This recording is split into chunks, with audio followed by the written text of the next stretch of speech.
Welcome to Night Vale Whispers. I'm here to keep you company as you drift off tonight. Before we begin, like the video, subscribe, and tell me where are you watching from and what time is it. Now, get comfortable and let the stories begin. The job posting appeared on a Tuesday morning, buried 3 pages deep in the university's internal employment board. Research assistant position, part-time, working with the geography department's cartographic archives. No experience necessary, just attention to detail and comfort working alone in basement storage facilities. The pay was decent for student work, and the hours were flexible, perfect for someone trying to balance graduate school with mounting student debt. Professor Hendricks met his new assistant in the lobby of Morrison Hall, a brick building that looked like it had been forgotten by the rest of the campus. He was exactly what you'd expect from an elderly geography professor: wool cardigan, wire-rimmed glasses, and the kind of pale complexion that came from spending too much time indoors. But there was something else in his manner, a nervous energy that seemed at odds with his scholarly appearance. "The work is quite straightforward," he explained as they descended into the building's basement. "We have thousands of maps dating back to the early 1800s, many of them donated by private collectors. Your job will be to catalog them, note any unusual features or discrepancies, and prepare them for digitization." The basement stretched much further than seemed possible for a building of Morrison Hall's size. Fluorescent lights hummed overhead, casting harsh shadows between towering shelves lined with map cases and filing cabinets. The air smelled of old paper and something else, something organic and slightly sweet, like flowers left too long in water. "You'll be working primarily with the Blackwood collection," Professor Hendricks continued, leading the way to a section of the basement that felt noticeably colder than the rest. Jonathan Blackwood was a cartographer in the late 1800s, obsessed with mapping remote areas of the American West. His work is unique. The Blackwood collection occupied an entire wall of the basement, dozens of flat drawers containing maps of varying sizes and conditions. Professor Hendricks pulled out one of the drawers, revealing a map of what appeared to be a mountainous region, hand-drawn in meticulous detail. "Blackwood had a theory," the professor said, his voice dropping to almost a whisper. "He believed that landscapes could change independent of human intervention or natural processes. That certain places existed in a state of flux, constantly shifting and rearranging themselves. His maps document these changes." The map was beautiful in its precision, every ridge and valley rendered with artistic skill, but something about it felt wrong. The proportions seemed off, the way the mountains related to each other spatially. It was like looking at a photograph that had been subtly manipulated, familiar enough to seem real, but strange enough to be unsettling. "Your job is to compare these maps with modern topographical surveys," Professor Hendricks explained. "Note any discrepancies, however minor." Blackwood was meticulous about accuracy, so any differences between his work and contemporary maps could be significant. He left his assistant alone with the collection, promising to check in periodically. The basement fell silent except for the fluorescent lights and the occasional creak of the old building settling. Working alone in such a vast space should have been peaceful, but there was something about the Blackwood collection that made concentration difficult. The first few maps seemed normal enough: surveys of Colorado mining regions, detailed renderings of California valleys, topographical studies of Montana wilderness areas. But as the work progressed, patterns began to emerge that defied explanation. Blackwood's maps showed features that didn't exist on modern surveys, not just the expected changes from development or natural erosion, but entire geographical formations that seemed to have vanished completely. Mountains that were no longer there, rivers that had changed course in impossible ways, valleys that had somehow disappeared entirely. The most disturbing discovery came in the third week of work. A map of the Cascade Range showed a small town called Millhaven, nestled in a valley between two prominent peaks. The detail was extraordinary: individual buildings, street layouts, even what appeared to be a small cemetery on the town's outskirts. But according to every modern map and satellite image, there was no valley in that location. The two peaks existed, but they were separated by a ridge, not a depression that could house a settlement. Research into Millhaven's history proved equally baffling. No records of the town existed in any historical archive. No census data, no postal records, no mention in regional newspapers from the period. It was as if Blackwood had mapped a place that had never existed, but the maps suggested otherwise. Blackwood had documented Millhaven across multiple surveys, showing the town's growth and development over several decades. The earliest map showed just a few scattered buildings, while later versions depicted a thriving community with a main street, businesses, and residential areas. The level of detail was impossible to fake. These were clearly based on direct observation. The breakthrough came when comparing Blackwood's maps with historical photographs from the region. A collection of images from the 1890s, taken by a surveyor named William Crawford, included several shots of the Cascade Range. Most matched the modern topography perfectly, but 3 photographs showed something that shouldn't have been possible. In the background of these images, barely visible through mountain haze, was a valley where modern maps showed only ridgeline. And in that valley, just discernible through the atmospheric distortion, were the unmistakable signs of human habitation. Smoke rising from chimneys, the geometric patterns of cultivated fields, the straight lines of roads cutting through wilderness. Crawford's photographs proved that Millhaven had existed, at least at the time the images were taken. But that raised an even more disturbing question. What had happened to an entire town? How does a settlement simply vanish, leaving no trace in the geographical record? The answer came from Blackwood's own notes, discovered in a manila envelope tucked behind one of the map drawers. His handwriting was precise but increasingly frantic as the dates progressed, documenting observations that seemed to border on the impossible. "The land itself is changing," he wrote in an entry dated September 15, 1897, "not through earthquake or flood, but through some process I cannot explain. The valley where Millhaven stood is contracting, the mountains drawing closer together like a wound healing. I have watched it happen over the course of 3 days, the geographical features shifting so slowly that the eye cannot detect the movement, but unmistakably nevertheless." Later entries became more desperate, returned to find the valley completely closed. The town is gone, not destroyed but simply compressed out of existence. The mountains have grown together, creating solid rock where once there was open space. I have measured and remeasured, but there is no longer any depression where Millhaven stood. It is as if the earth itself has forgotten the town ever existed. Blackwood's final entry was barely legible, written in a shaking hand. "I understand now why the natives avoided this region, why they spoke of places that fold in upon themselves when the old spirits grow restless. The land is alive, conscious, and it does not always approve of human intrusion.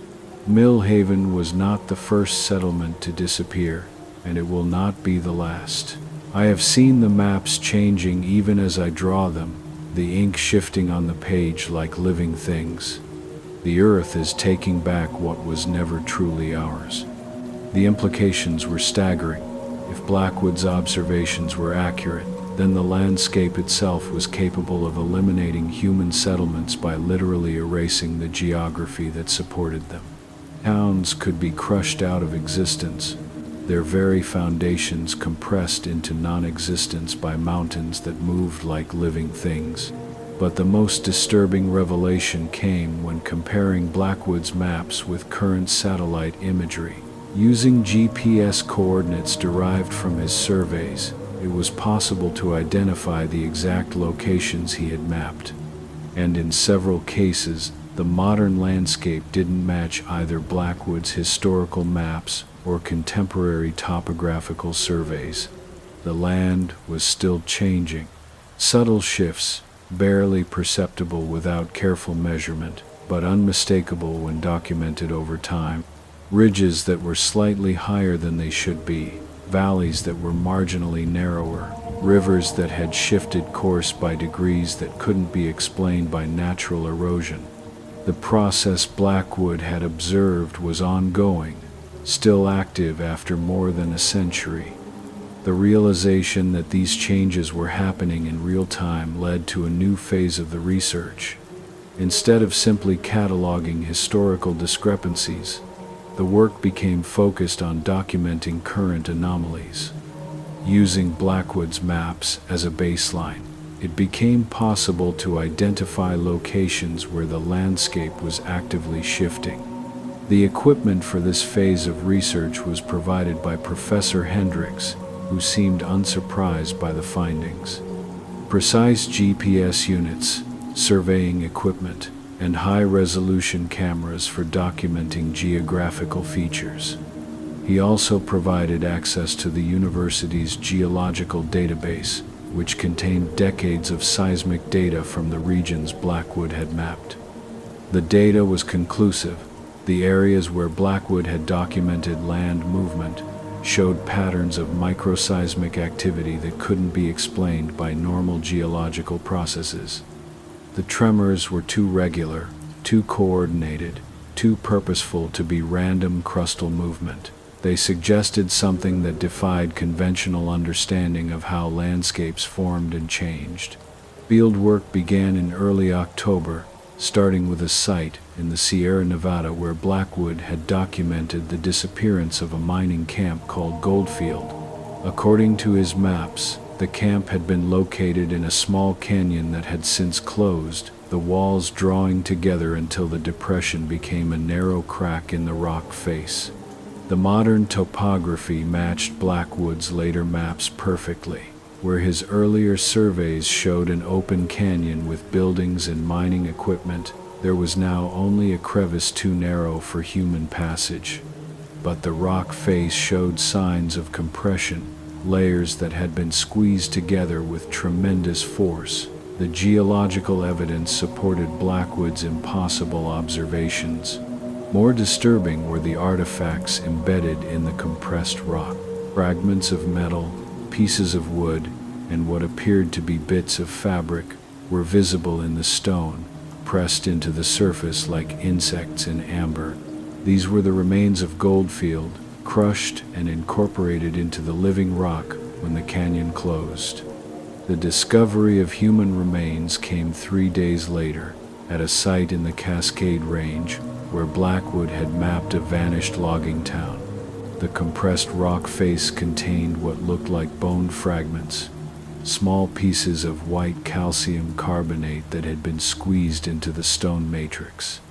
Laboratory analysis confirmed the worst fears. These were human remains, crushed and fossilized by the same process that had eliminated the town. The implications were horrifying. The landscape wasn't just changing, it was actively destroying human settlements and incorporating their remains into the geological record. Entire communities had been compressed out of existence, their inhabitants becoming part of the rock formations that had crushed them. But the most disturbing discovery was yet to come. While documenting the Cascade Range site, the surveying equipment detected something that shouldn't have been possible. The rock face was warm to the touch, several degrees above ambient temperature, and when sensitive microphones were placed against the stone, they picked up sounds from within the compressed rock. The sounds were faint but unmistakable. The creaking of wood, the whisper of wind through spaces that no longer existed, and occasionally something that might have been voices. The trapped remains of the logging town were somehow still active within their rocky prison, maintaining some form of existence even after being crushed into geological oblivion. The recordings were analyzed by the university's audio lab, which confirmed that the sounds were not random noise or equipment malfunction. They had the acoustic properties of human voices, albeit heavily distorted and slowed down. When the playback speed was increased, fragments of conversation became audible, people calling to each other, asking for help, expressing confusion about their situation. The residents of the logging town were still alive, in some form, trapped within the compressed rock, and apparently unaware that more than a century had passed since their town's destruction. They existed in a state between life and death, conscious but unable to move or escape, experiencing time at a rate that was almost infinitely slowed. This revelation cast Blackwood's research in a new and terrible light. He hadn't just been documenting geographical changes, he had been witnessing mass murder on a scale that defied comprehension.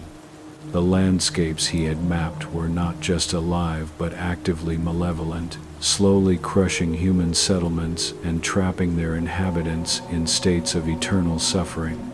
The final piece of the puzzle came from Blackwood's personal correspondence, found in a trunk in the basement of Morrison Hall. Letters to his colleagues revealed the full scope of his discoveries and his growing horror at what he had uncovered. "The land is not merely alive," he wrote to a fellow cartographer in 1098. "It is intelligent, purposeful, and hostile to human presence. It allows settlements to establish themselves, even to prosper for a time, and then it destroys them with calculated precision. I have mapped 17 towns that have vanished in this manner, and there are undoubtedly more." His final letter, dated just days before his death, contained a warning that seemed to span the decades. "I have realized that my documentation of these phenomena has attracted unwanted attention. The land knows it is being observed, and it does not approve. I have seen my own maps changing, showing features that do not yet exist but soon will. I believe the landscape is planning to eliminate me, as it has eliminated so many others. If you are reading this, please destroy my maps and abandon this research. Some knowledge is too dangerous to preserve." But Blackwood's warning had come too late. The maps had been preserved, the research had continued, and the process he had documented was still active. The question was no longer whether the landscape could eliminate human settlements. It was whether it would choose to do so again. The answer came on a cold morning in November, when Professor Hendricks failed to arrive for his usual check-in. His office was empty, his car still in the parking lot, his coat hanging on the back of his chair as if he had simply stepped out for a moment. But the basement of Morrison Hall told a different story. The Blackwood collection had changed. New maps had appeared overnight, showing the current layout of the university campus with impossible accuracy. But these maps depicted the campus as it would exist after certain modifications: buildings compressed into the ground, courtyards filled with solid rock, the entire complex reduced to a small geological formation. The maps were dated with tomorrow's date. Understanding came with a rush of terror so pure it felt like ice water in the veins. The research into Blackwood's work had attracted the attention of the living landscape, just as it had attracted Blackwood's attention more than a century ago. The documentation of its activities had been perceived as a threat, and now it was preparing to eliminate that threat in the most efficient way possible. The basement of Morrison Hall was already changing. The walls were closer together than they had been that morning, the ceiling lower, the fluorescent lights flickering as their fixtures were compressed. The building was being slowly crushed, its occupants trapped within like insects in amber. Escape was impossible. The stairs to the upper floors had been sealed, the walls having grown together to eliminate the exit. The basement was becoming a tomb, its inhabitants doomed to join the voices trapped within the compressed rock formations Blackwood had mapped.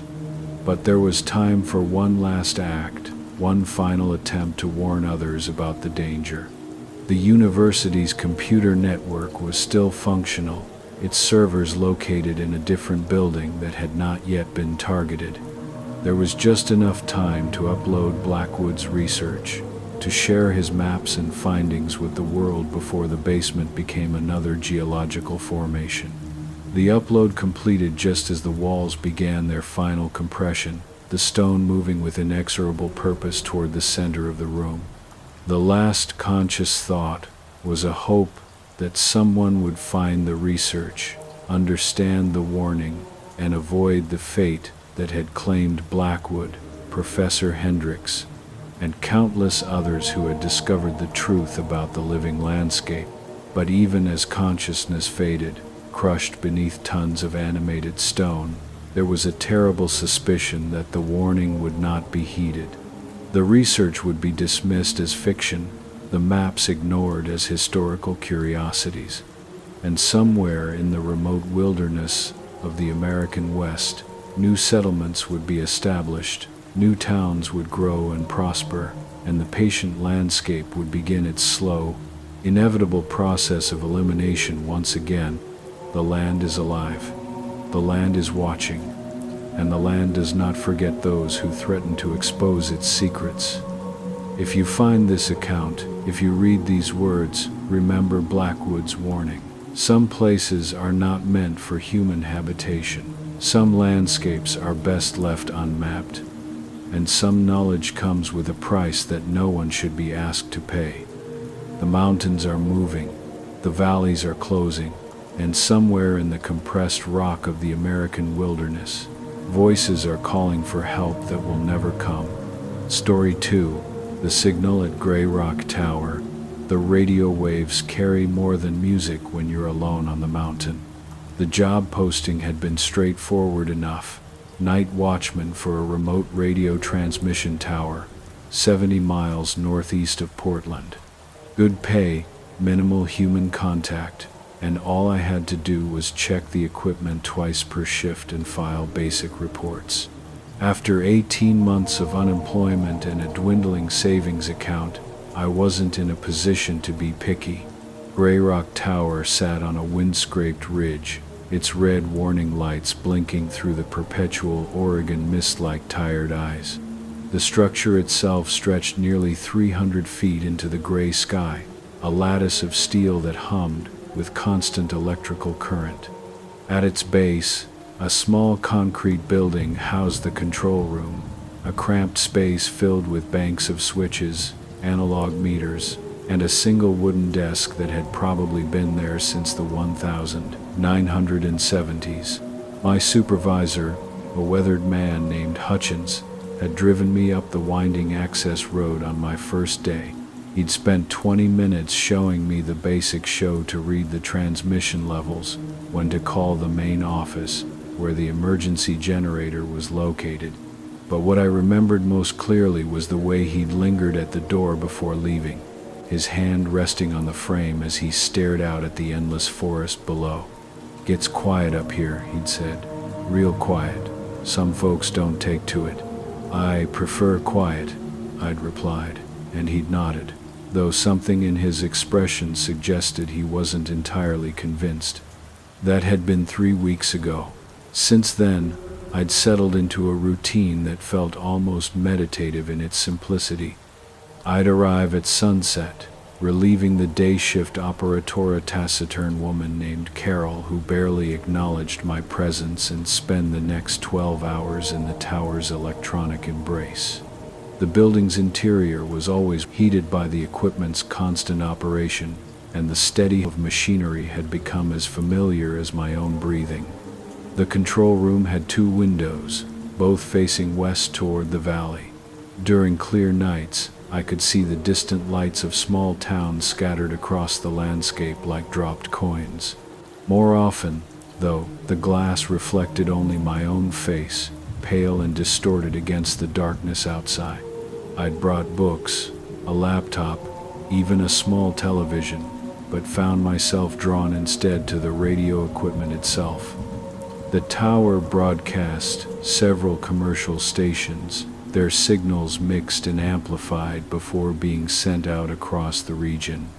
I could tap into any of them through the monitoring system, surfing between classic rock, talk radio, and the overnight programming that seemed to consist mainly of automated playlists and distant voices discussing topics I couldn't quite follow. It was during my 4th week that I first noticed the anomaly. I'd been conducting my midnight equipment check, moving through the familiar routine of reading meters and noting levels in the logbook, when I caught something odd on the monitoring frequency. Between stations 101.3 and 101.5, there was a faint signal that shouldn't have been there. Not static, exactly, but a low, rhythmic pulse that seemed to breathe in the spaces between regular transmissions. I adjusted trying to isolate it more clearly, but the signal remained just at the edge of audibility. It reminded me of a heartbeat, or perhaps the distant sound of waves against a shore. I made a note in the log and forgot about it until the following night, when it appeared again at the same time, a little stronger. By the end of the week, I'd begun looking forward to the signal's appearance. It came every night between midnight and 3 a.m., growing gradually more distinct. There was a pattern to it, though I couldn't quite decipher what it might mean. Sometimes it would pulse rapidly for several seconds, then fall silent for minutes at a time. Other nights, it maintained a steady rhythm that seemed almost hypnotic. I considered mentioning it to Hutchins during one of his weekly check-ins, but something held me back. The signal wasn't interfering with normal operations, and there was something about its mysterious nature that I found oddly comforting. It was mine, in a way a secret frequency that existed only in the dead hours when the rest of the world was asleep. 3 more weeks passed before the signal began to change. It started with what sounded like interference, brief bursts of what might have been voice fragments scattered through the rhythmic pulses. I cranked the volume higher, pressing the headphones tight against my ears, but couldn't make out any actual words. The sounds were too distorted, too wrapped in layers of static to be intelligible. Then, one particularly foggy night in late October, the signal resolved into something unmistakably human. It was a woman's voice, speaking in what sounded like a whisper. The words came in fragments, broken by long pauses and that persistent underlying pulse.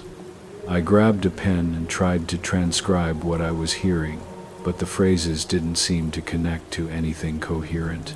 The light moves through the trees. 17 days now, or maybe longer. Can you hear me? Can anyone hear me? The transmission lasted nearly an hour that night, fading in and out like a shortwave broadcast from the other side of the world. By the time it disappeared completely, my hands were shaking and my shirt was damp with sweat despite the control room's steady temperature. I spent the rest of my shift staring out the windows, watching the fog drift between the dark shapes of the surrounding pines. The forest seemed different somehow, more alive, as if the trees themselves were listening. Every rustle of wind through the branches made me glance up from my paperwork, expecting to see something moving in the shadows. The next night, the woman's voice returned, clearer and more urgent. "I don't know how long I've been walking," she said, her words emerging from the static, like someone speaking from the bottom of a deep well. "The trail disappeared, but I keep finding these markers. Stone cairns, I think, though they're not like any I've seen before. Each one has 13 stones, always 13, and they're warm to the touch, even though the air is so cold." I found myself leaning forward, straining to catch every word. There was something compelling about her voice, a quality that suggested both fear and wonder. She spoke like someone describing a dream, unsure of what was real and what might be her own imagination. "The trees here don't cast shadows properly," she continued. "The light comes from everywhere and nowhere, and when I look up, I can't see the sky, just more branches stretching up forever like the inside of some vast cathedral." The transmission continued for nearly 2 hours, the woman describing her journey through what sounded like an impossible landscape. She talked about paths that led in circles, about clearings where the ground was covered in symbols carved into flat stones, about the constant sound of something large moving through the forest just beyond her vision. "I tried following the sound," she said at one point, her voice dropping to barely above a whisper. "But it stays just ahead of me, always just ahead, and sometimes I think it's not moving away at all. Sometimes I think it's leading me somewhere specific." When the signal finally faded, I sat in the control room's artificial light feeling as though I'd been holding my breath for hours. The routine sounds of the equipment, the quiet of fans, the occasional click of relay switches seemed unnaturally loud in the sudden silence. I didn't sleep when I got home that morning. Instead, I spent the day researching radio propagation, atmospheric conditions, anything that might explain how I was receiving what sounded like a personal transmission on a frequency that should have been empty. The internet offered plenty of technical explanations for anomalous radio reception, but none of them felt adequate to what I was experiencing. That evening, as I drove up the mountain road to the tower, I found myself scanning the forest on either side for any sign of the stone cairns the woman had described. The trees looked ordinary enough in the fading daylight, dense stands of Douglas fir and cedar that had probably been growing there for decades. But as darkness settled over the ridge, they seemed to press closer to the road, their branches reaching across the narrow passage like grasping fingers. The woman's voice was waiting for me when I tuned in at midnight. "I found a building today," she said, and something in her tone made the hair on my arms stand up. "It's old, maybe abandoned, though there are signs that someone's been here recently. Footprints in the dust, a coffee cup still warm on a desk. But when I call out, no one answers." I looked around the control room, suddenly aware of every shadow, every reflection in the dark windows. The building she was describing sounded uncomfortably familiar. "There's equipment here," she continued. "Electronic things I don't recognize, all humming and blinking like they're alive. And there are windows, but when I look through them, I can't see anything but more forest stretching away in every direction. It's like the building is floating in an ocean of trees." My mouth went dry. I reached for the radio controls, switching to the transmission frequency, and keyed the microphone. "Hello?" I said, my voice cracking slightly. "Can you hear me?" The woman's transmission continued without pause, as if she hadn't heard me at all. "I think someone lives here," she said, "or worked here, anyway. There's a logbook on the desk, filled with entries about equipment checks and signal readings. The handwriting looks familiar, though I can't place where I might have seen it before." I grabbed the logbook from my own desk, flipping through pages of my own neat entries, documenting the past month's shifts. The handwriting was unmistakably mine, the same careful print I'd developed in college, the same way of forming letters that my mother had always said looked like an architect's drafting. "The last entry is dated today," the woman's voice continued. "But that doesn't make sense, because I've been walking for weeks now, maybe months. Time doesn't work properly here. Sometimes the sun sets twice in a single day, and sometimes it doesn't set at all." I dropped the microphone, backing away from the radio equipment as if it had suddenly become dangerous. The woman's voice followed me, emerging from the speakers with crystalline clarity. "I think I hear someone moving around upstairs," she said. "Footsteps on what sounds like a metal floor. But this building only has one level, and when I look up, there's just a concrete ceiling. Above my head, something creaked. I froze, staring at the ceiling as a soft metallic sound echoed through the building. It was probably just the tower swaying in the wind. The structure was designed to flex, and I'd heard similar sounds before on particularly blustery nights. But the air outside was perfectly still, and the sound had come from directly overhead, rhythmic and deliberate, like someone pacing back and forth. "I'm going to try the radio," the woman's voice said. "Maybe I can reach someone, let them know where I am, though I'm not entirely sure where that is anymore." The transmission ended with a burst of static that made me jump. I stood in the sudden silence, listening to the familiar of the equipment and the new sound from above, soft, regular footsteps that seemed to match the rhythm of my own racing heartbeat. I wanted to run. Every instinct I had was screaming at me to get out of the building, to drive down the mountain road and never come back. But something kept me rooted in place, staring at the radio, as if it might offer some explanation for what was happening. At 12:47 a.m., the signal returned. "Hello?" It was my own voice, tinny and distant through the speakers. "Can you hear me?" I felt the blood drain from my face as I listened to the recording of words I'd spoken less than an hour earlier. But that was impossible. The transmission was coming from the same frequency as the woman's voice, the mysterious signal that had been appearing for weeks. "Testing, testing," the recorded voice continued. "This is the operator at Grey Rock Tower. If anyone can hear this, please respond." I hadn't said those words, I was certain of it, but the voice was unmistakably mine, speaking with my inflection, my speech patterns, my unconscious habit of pausing before saying the tower's name. The footsteps above grew louder, more insistent. They were joined by other sounds, the scrape of a chair being moved, the rustle of papers, the faint electronic beep of equipment being operated. It sounded exactly like someone conducting the same midnight checks I performed every night, following the same routine I'd established over the past month. "The reading on meter 7 looks off," my voice said through the radio. "Better make a note of that." I looked at meter 7. The needle sat precisely where it should, displaying normal transmission levels. But as I watched, it began to fluctuate, dancing back and forth across the dial face as if responding to some unseen signal. "There's something strange about this place," my voice continued from the speakers. "I keep hearing things that aren't there, seeing things that can't be real.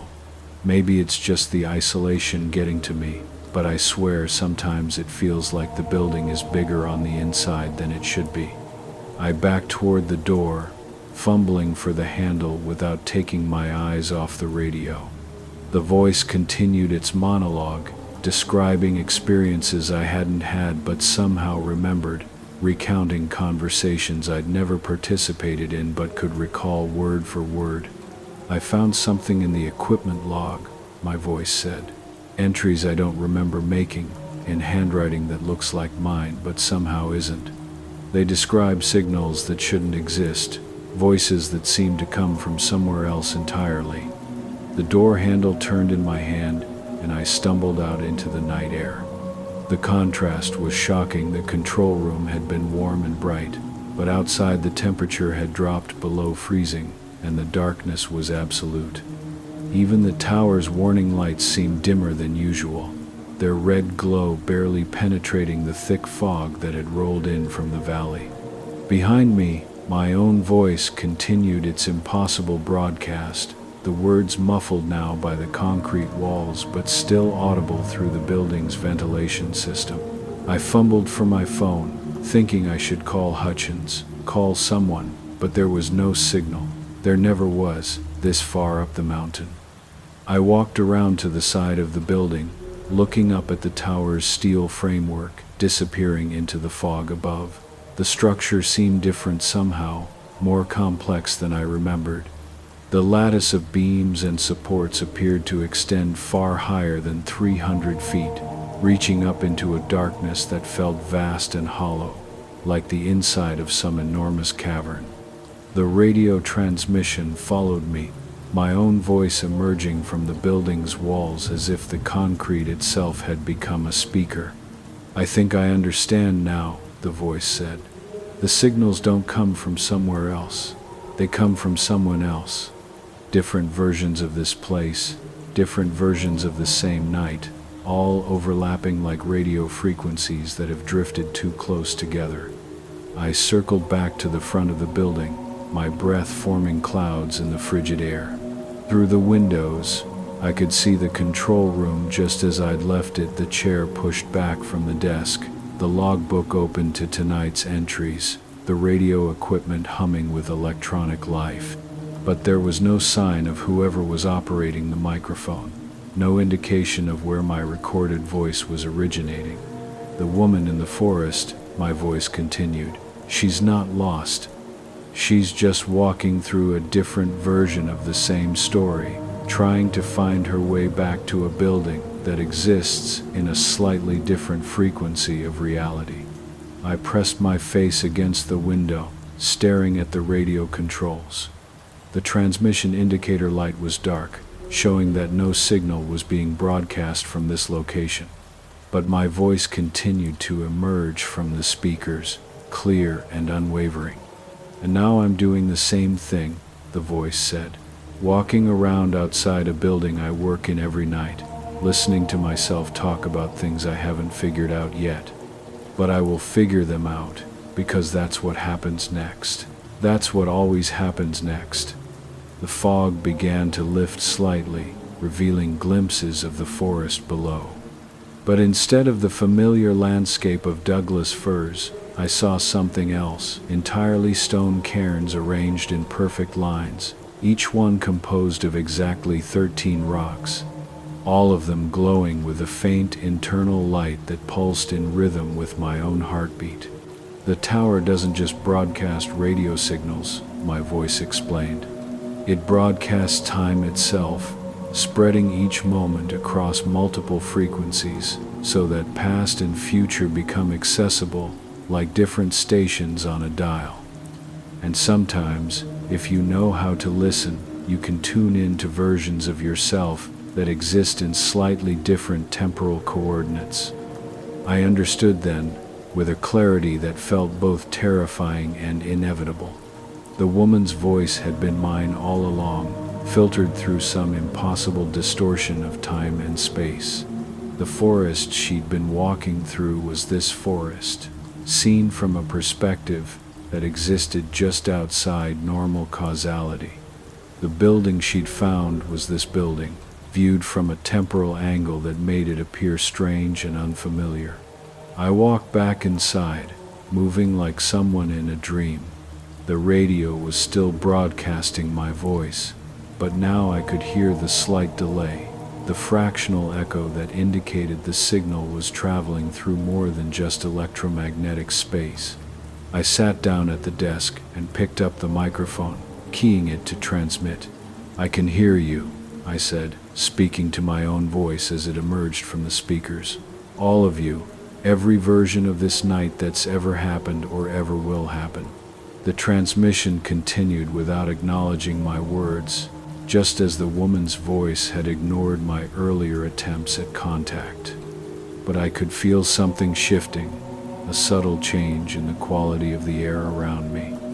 The building felt larger now, its walls extending farther than they should have, its ceiling reaching up into darkness that seemed to have no end. I spent the rest of my shift documenting what I was experiencing, filling page after page of the logbook with observations and theories that I knew would sound insane to anyone who read them. But they felt true, more than anything I'd ever written. The tower was broadcasting more than radio waves. It was broadcasting possibility itself, creating a space where multiple timelines could coexist and occasionally bleed through into each other. When Carol arrived for the day shift, she found me sitting at the desk, staring at the radio equipment with an expression she later described as peaceful, but kind of empty. I handed her the logbook and walked out to my car, driving down the mountain road one last time as the sun rose over the ridge.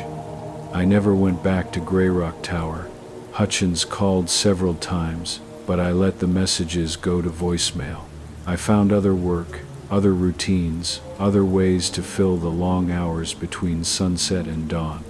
But sometimes, late at night when the world is quiet and still, I tune my radio to the space between stations and listen for that familiar frequency. And sometimes, if the atmospheric conditions are just right, I can still hear them, all the versions of myself that exist in those other timelines, still walking through that endless forest of stone cairns, still sitting in that control room documenting signals that shouldn't exist, still trying to understand the nature of a tower that broadcasts time itself across the sleeping world.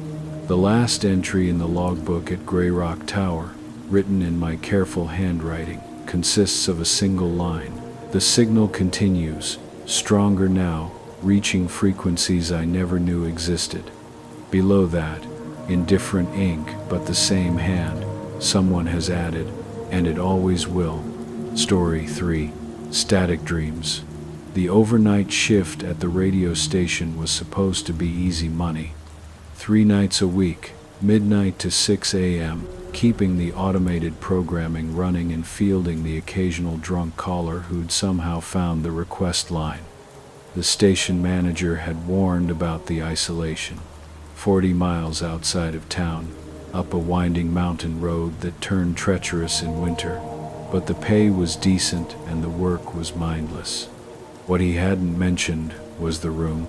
Studio B sat at the end of a narrow hallway, behind a door marked "Authorized Personal Only" in faded red letters. The main studio where the daytime DJs worked was modern enough, with digital boards and satellite feeds, but Studio B looked like it hadn't been touched since the 1970s.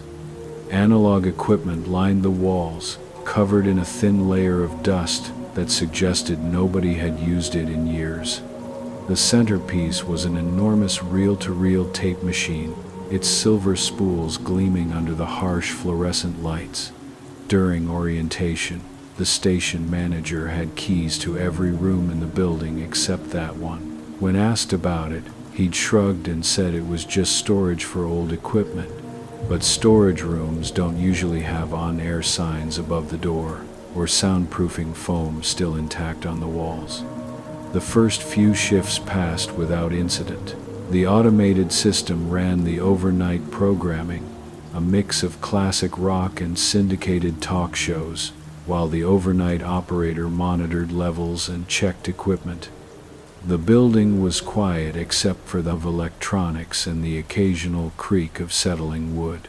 Outside, the forest pressed close against the windows, so thick that headlights from the rare passing car never penetrated the darkness. It was during the 4th shift that the tape machine started making noise. Not the normal mechanical sounds of old equipment, but something else. A low whirring that seemed to come from deep inside the machine, punctuated by clicks and pops that almost sounded like voices. At first, it was easy to dismiss as the building's aging electrical system, but the sounds had a rhythm to them, a pattern that suggested intention rather than random malfunction. The Station B door was locked, but the sounds were definitely coming from behind it. Standing in the hallway, pressing an ear to the metal door, the whirring was clearly audible, and underneath it, something that might have been whispering. The station manager wasn't answering his phone at 3 in the morning, so the logical thing would have been to ignore it and mention it in the morning report. But the sounds were getting louder, and there was something hypnotic about the rhythm, like a heartbeat, but slower, more deliberate. The key to Studio B was hanging on a hook behind the main console, half hidden by a tangle of cables. It had been there all along, but somehow it had never been noticed before. The metal was warm to the touch, as if someone had been handling it recently. The lock turned easily, and the door swung open to reveal Studio B in all its analog glory. But the room wasn't empty storage as the manager had claimed. The equipment was not only functional, it was running. The reel-to-reel machine was in operation, its spools turning slowly in opposite directions. But there was no tape visible between them. The mechanism was running empty, yet somehow producing sound. The speakers were dead silent, but wearing the headphones hanging from a hook beside the machine revealed the source of the whispering. It was a broadcast, not music or talk radio, but something else entirely. Voices speaking in what might have been English, but distorted until the words were almost unrecognizable. The cadence was wrong, too fast and then too slow, as if whoever was speaking wasn't quite sure how human speech was supposed to work. The recording, if that's what it was, seemed to be a conversation between multiple people. They were discussing something urgent, their voices layered with static and interference. Occasionally, individual words broke through clearly: coordinates, breach, containment, subject, but the context remained frustratingly elusive. What made it truly unsettling was the timestamps. According to the equipment, this broadcast had been recorded 3 days ago, but that was impossible. Studio B had been locked, unused, gathering dust for years according to the manager. Yet here was evidence of recent activity, of someone operating sophisticated recording equipment in a room that officially didn't exist. The broadcast continued for exactly 17 minutes, then stopped abruptly. The tape machine kept running, but the headphones filled with silence so complete it felt like being underwater. Then, just as suddenly, the machine shut off entirely. The spools stopped turning, the lights on the control panel went dark, and Studio B returned to its tomb-like quiet. But the silence didn't last. Over the following weeks, the pattern became predictable.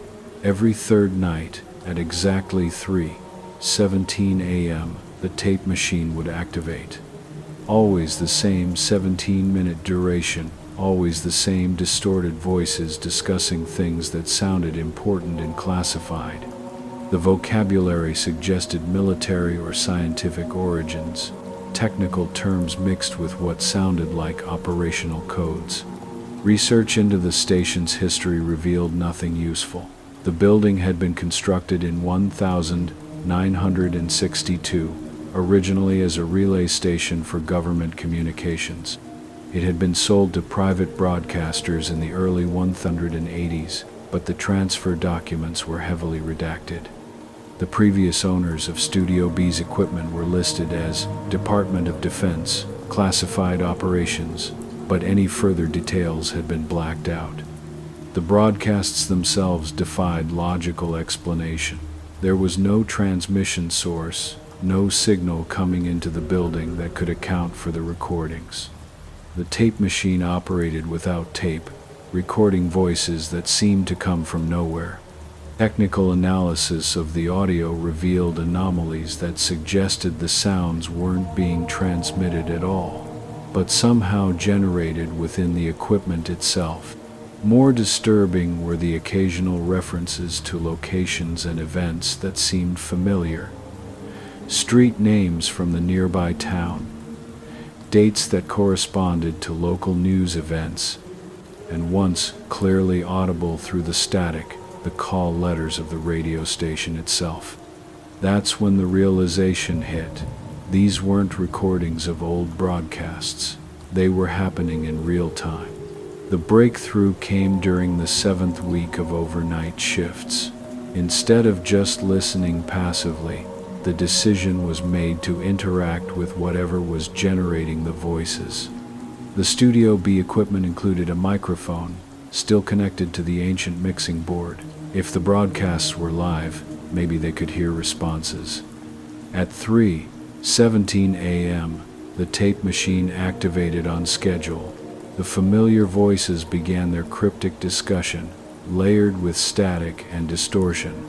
But this time, when they paused between sentences, there was a deliberate "Hello? Can you hear me?" The response was immediate and terrifying. The voices stopped mid-sentence. The static continued, but underneath it was a new sound, breathing. Slow, deliberate inhalation and exhalation, as if someone was leaning close to a microphone on the other end of whatever impossible connection linked Studio B to its mysterious correspondence. Then one of the voices spoke again, clearer than it had ever been before. "We've been waiting for you to join the conversation." The words were crisp, free of distortion, spoken in a tone that suggested familiarity, as if the speaker had been expecting this interaction for some time. "Who are you?" was the natural response, but the question seemed to amuse whatever was on the other end of the connection. "We're the ones who never left," came the reply. "The ones who've been broadcasting from this location since 1962. The question isn't who we are, it's who you think you are." That's when the truth began to emerge, piece by terrible piece. The voices weren't coming from somewhere else, they were coming from Studio B itself. From previous overnight operators who had discovered the room, who had been drawn into conversations with entities that existed in the spaces between radio frequencies. The broadcasts weren't recordings of past events, but real-time communications from people who had become permanently trapped in the station's analog equipment. "Check the employment records," one of the voices suggested, and the tone was almost kind. "Look up the names of previous overnight operators. See how many of them simply stopped showing up for work, with no forwarding address, no goodbye to family or friends. They didn't quit, they just became part of the broadcast." The personnel files made for grim reading. 7 overnight operators over the past 15 years, all of whom had worked the position for a few months before disappearing without explanation. Their final time cards showed them clocking in for their last shifts, but no record of them ever leaving the building. But the files contained another detail that made the blood run cold. According to the records, the current overnight operator had been working at the station for 3 months. The memory of being hired, of starting the job, of the first few quiet shifts, it all felt recent. But the calendar on the office wall showed a date that was impossible. If the records were accurate, the past several had actually been several months. Time in the station was moving differently, stretching and compressing in ways that made it impossible to track how long each shift actually lasted.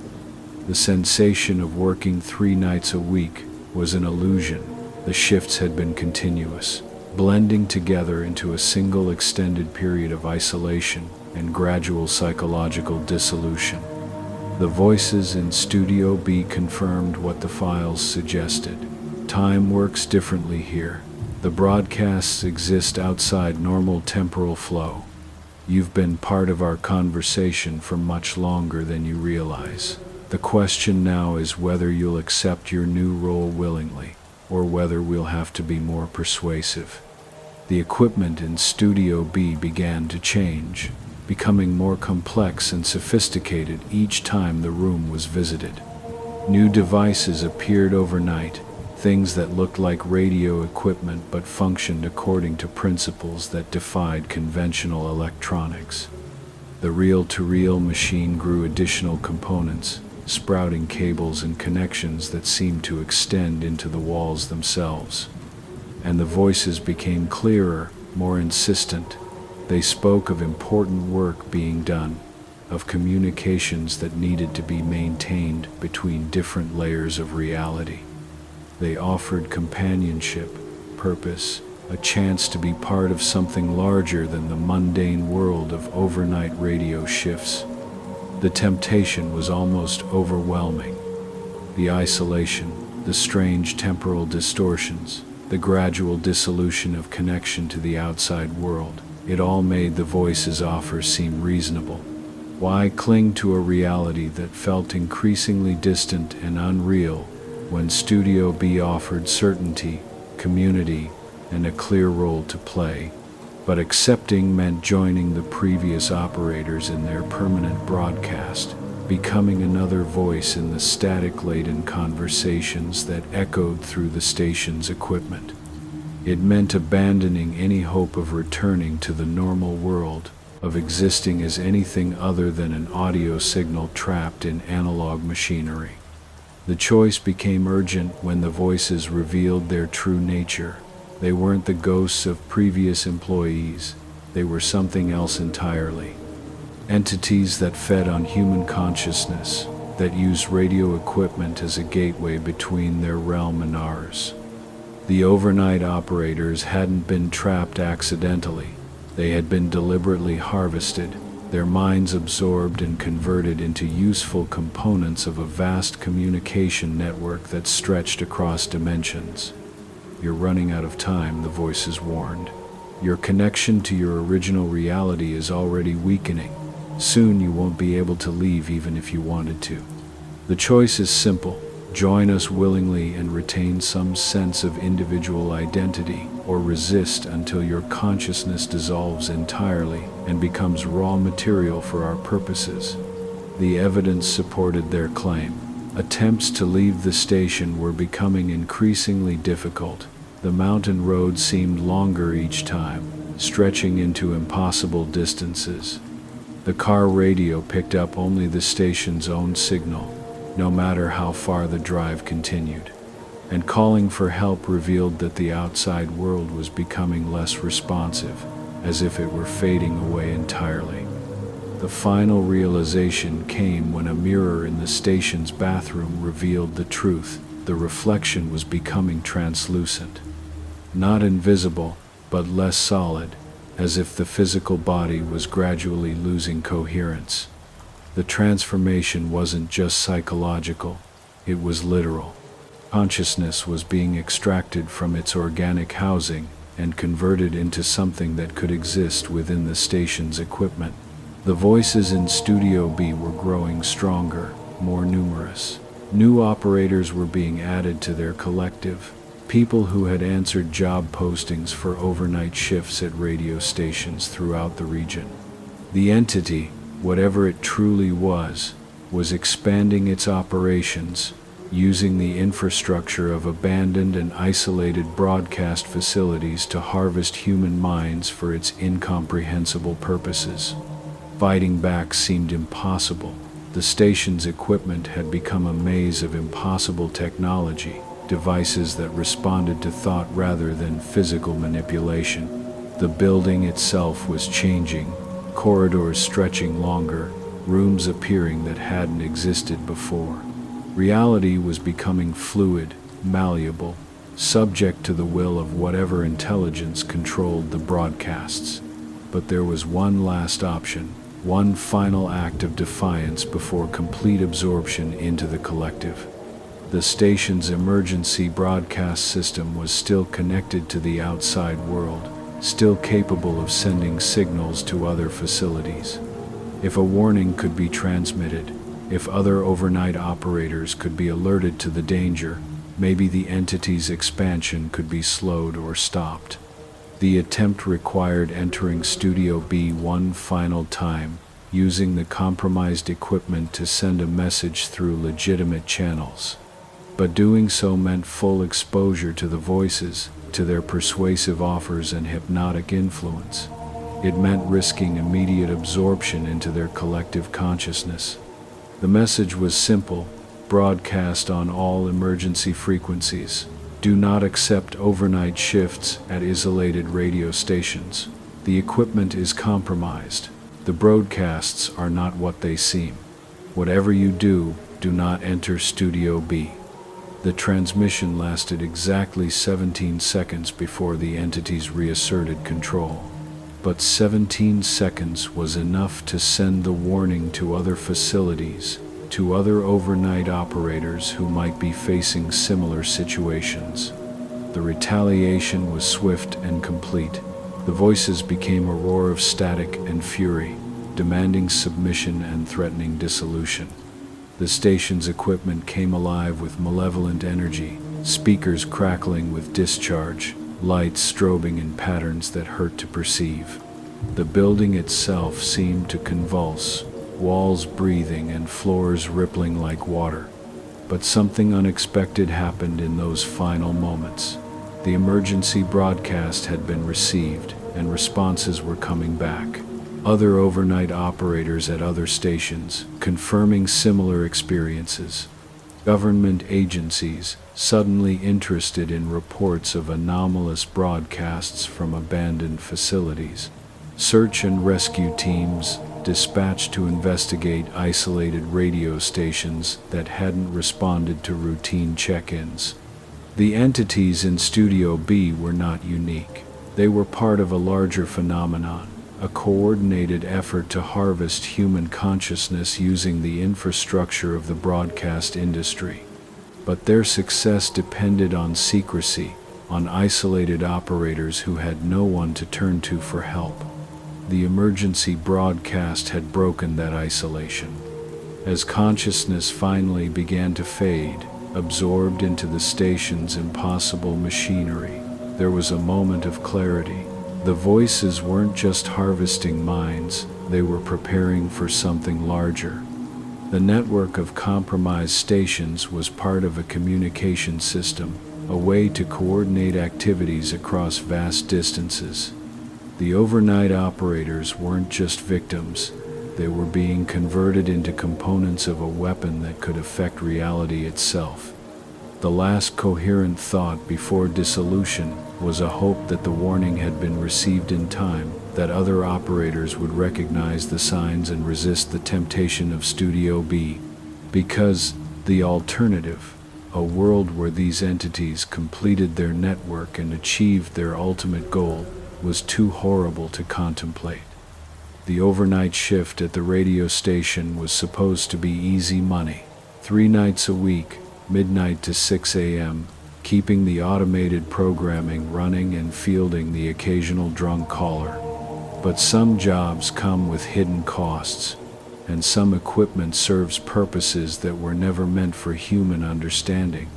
If you ever find yourself working alone at an isolated broadcast facility, if you discover rooms that aren't on the building plans, if you hear voices coming from equipment that shouldn't be operational, remember this warning.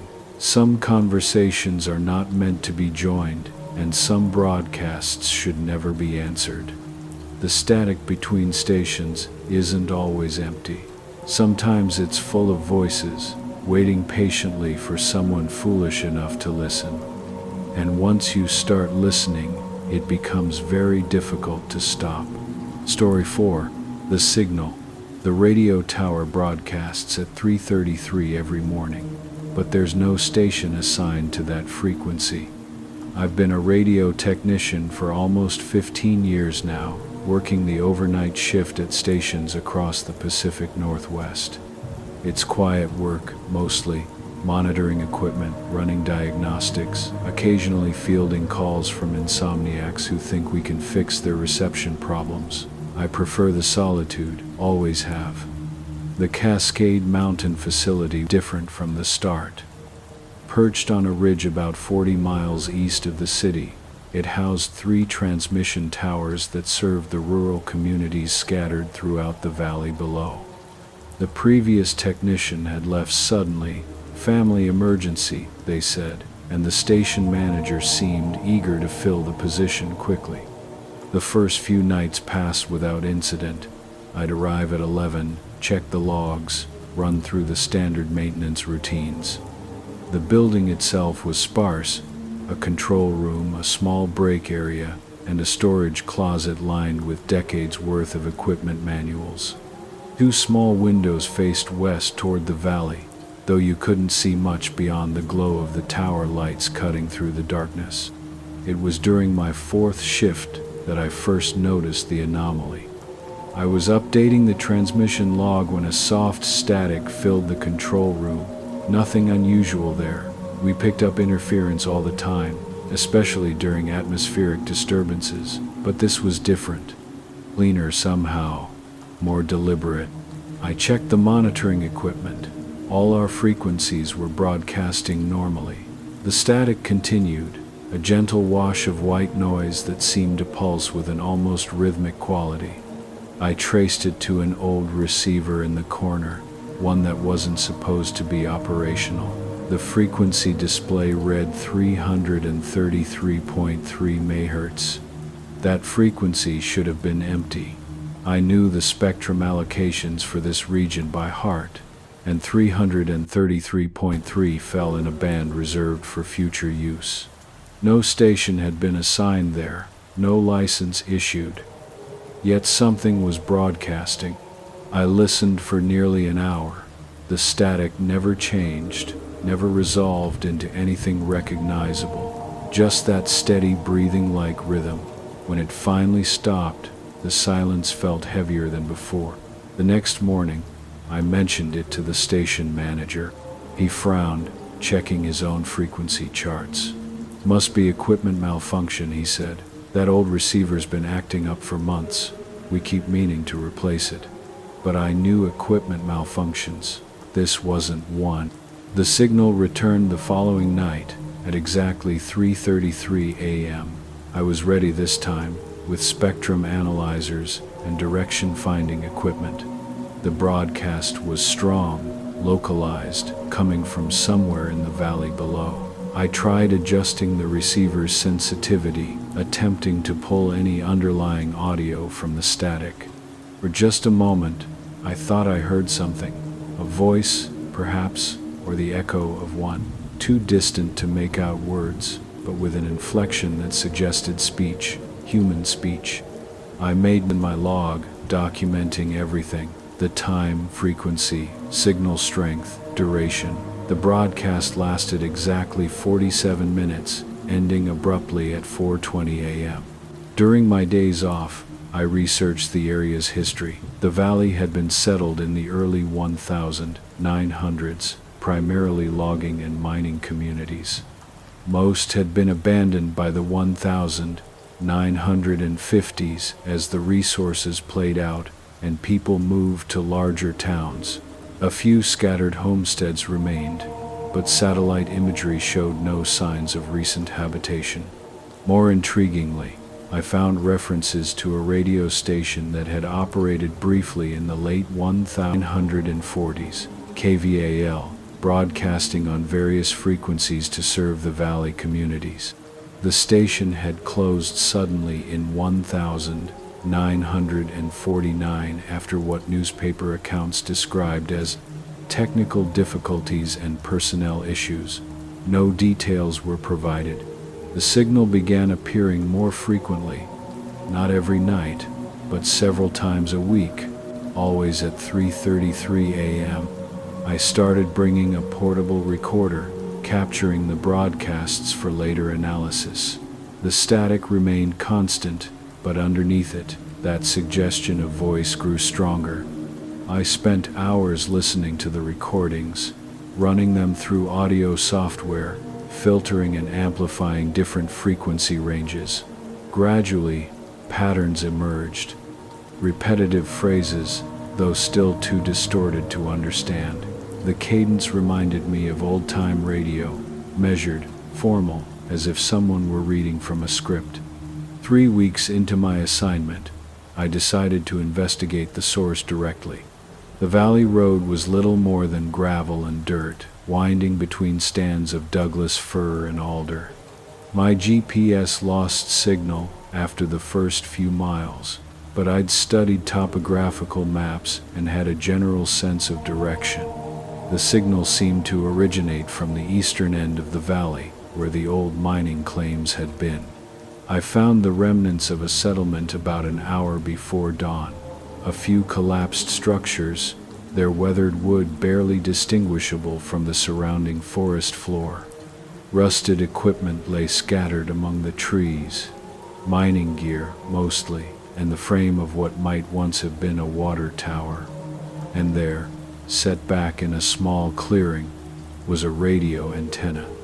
It wasn't much to look at, a simple vertical mast, maybe 30 feet tall, with guy wires anchored to concrete footings. The metal showed extensive corrosion, and several of the support cables had snapped over the years. But it was standing, and at its base, partially hidden beneath decades of accumulated debris, I could make out the remains of a small transmitter building. The structure was in poor condition. The roof had partially collapsed, and the walls were heavy with moss and rot.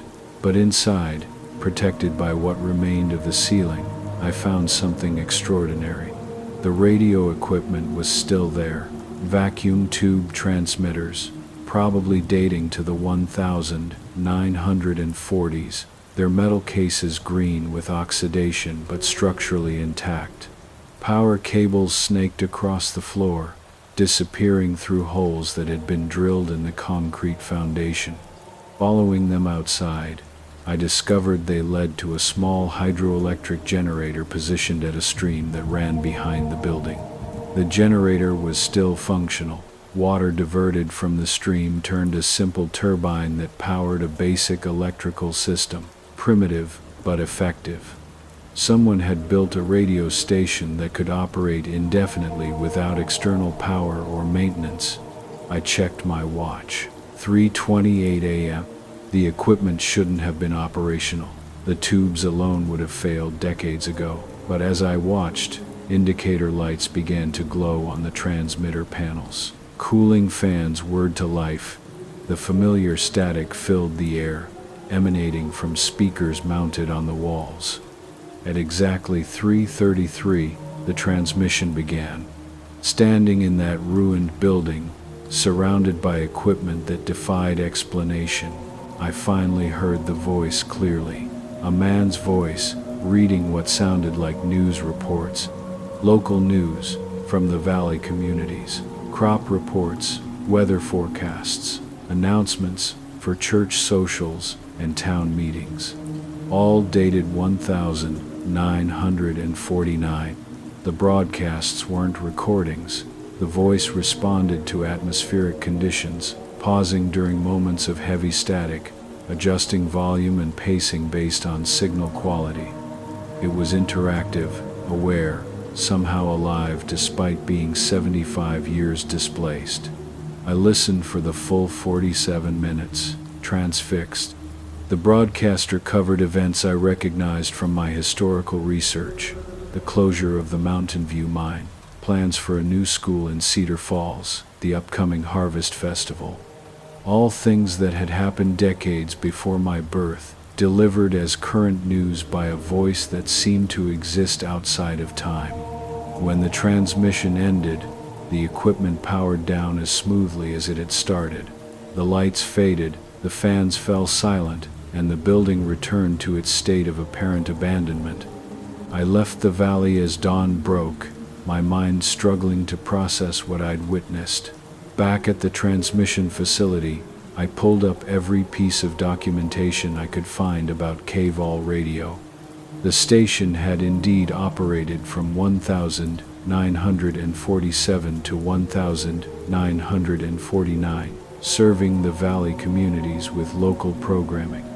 The broadcaster had been a man named Thomas Whitmore, a former newspaper reporter who'd moved to the area for his health.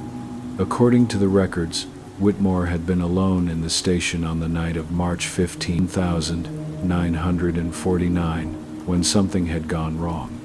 The details were vague, but emergency responders had found the transmitter building damaged by what appeared to be an electrical fire.